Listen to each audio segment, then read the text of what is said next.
One of the world's most famous and fascinating paintings is Leonardo da Vinci's The Last Supper. It was created between 1494 and 1498. It is considered one of history's most influential works of art. It measures 4.6 meters high by 8.8 meters wide. The painting depicts the dramatic moment when Jesus announces that one of his apostles will betray him. What makes this artwork exceptional is Leonardo's psychological portrayal of each disciple's unique reaction, displaying various degrees of shock, anger, and disbelief through their posture, gesture, and facial expressions. Leonardo da Vinci, known for his love of symmetry, created a masterful composition through his innovative use of perspective. The painting features a horizontal layout with the disciples arranged symmetrically on either side of Jesus, all seated behind a large table in the foreground. Unlike earlier paintings of this subject, all figures face the viewer. Da Vinci's use of linear perspective draws the viewers into the scene.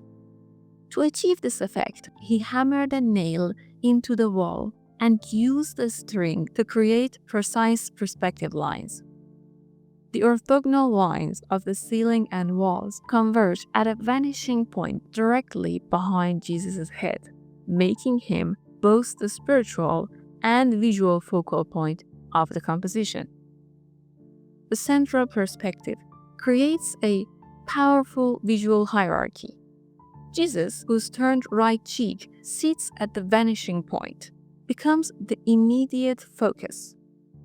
His downward gaze then directs the viewer's attention along his left arm to his hand and the bread, a subtle reinforcement of the painting's Eucharistic symbolism. The perspective is positioned at the eye level of the apostles, making the viewers feel as if they are present at the table, witnessing this pivotal moment in Christian narrative. Rather than depicting a frozen moment, the scene represents successive moments following Jesus' announcement of betrayal. The apostles' various reactions creates a psychological study of human emotion. Jesus sits at the center with his serene composure, his head and eyes lowered in stark contrast to the agitation of his disciples. Each disciple's posture and expression reveals their individual character and reaction to Christ's announcement. Their movements rise, fall, extend, and intervene while maintaining the organized groups of three, creating a masterful portrayal of amazement, dismay, and chaos, revolving around the perfection and calmness of Christ. Bartholomew, James, and Andrew, from the first group, all displaying surprise.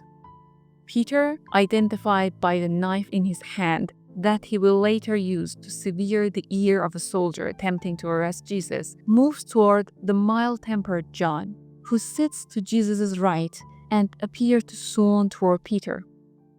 Judas sits in shadow, looking withdrawn and clutching a small bag of silver. He is the only figure with his elbow on the table, and his head positioned lowest in the painting. Scholars have discussed the meaning of the spilled salt container near Judas' elbow, which could symbolize bad luck, loss, and betrayal. Thomas, crouched behind James, points upward and seems to ask, "Is this God's plan?" James the Greater throws his arms out angrily, while the disbelieving Philip seeks explanation. Matthew, Jude, and Simon, from the final group, turning to each other in confusion. Da Vinci's masterpiece has attracted the interest of many historians, researchers, and novelists who seek to unravel the supposed mysteries and enigmas surrounding this painting. Works like the Temple Revelation by Clive Prince and Lynn Picknett and Dan Brown's popular novel The Da Vinci Code have put forward theories within the artwork. One of the most debated aspects is the identity of the figure to Jesus' right, which some claim is Mary Magdalene rather than the Apostle John. Art historians maintain this is indeed John, whose androgynous appearance aligns with Leonardo's fascination with blurring gender boundaries, a characteristic also evident in his painting of Saint John the Baptist. According to Ross King, an expert on Italian art, Mary Magdalene's appearance at the Last Supper would not have been controversial, and Leonardo would have had no motive to disguise her as one of the other disciples. She was widely venerated as apostle to the apostles. Furthermore, the earlier Renaissance painter Fra Angelico had included her in his depiction of the Last Supper. The painting contains several numerical references, particularly to number 3, referring to the Holy Trinity. The apostles are arranged in 4 distinct groups of 3. There are 3 windows behind Jesus, and Jesus' figure forms a triangle. His hands are positioned at the golden ratio of half the height of the composition, demonstrating Leonardo's mathematical precision. Unlike traditional fresco painted on wet plaster, Leonardo experimented with tempera and oil paint on a dry seal plaster wall. The experimental technique, combined with the wall's dampness, caused the painting to deteriorate rapidly, with paint flaking away within decades of completion. The masterpiece suffered numerous misfortunes throughout history. In 1652, monastery residents cut a door through the north wall, removing Jesus' feet and loosening the paint and plaster. When the French conquered Milan, Napoleon's soldiers turned the area into a stable and further damaged the wall. During the bombing of August 1943, the Last Supper was miraculously saved, but it remained unsheltered in the open air for almost 2 years, covered only by cloth and sandbags until the end of the war. From 1979 to 1999, the painting underwent an extensive and controversial 20-year restoration.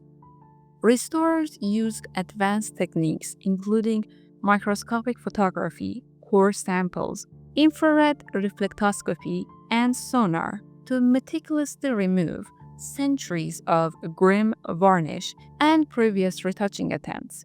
They added beige watercolor to the areas that couldn't be recovered. The restoration sparked debate among critics. Some argued that too much had been removed and little of Leonardo's original work was remained, while others praised the recovery of precisely hidden details like the apostles' expressions and the food on the table. Today, the Last Supper still rests in the monastery's refectory, protected by strict preservation measures. Visitor access is limited to groups of 25 people every 15 minutes to maintain consistent temperature and humidity. Despite these challenges, the Last Supper continues to inspire scholarly research and public fascination worldwide. Thanks for watching. See you in the next one.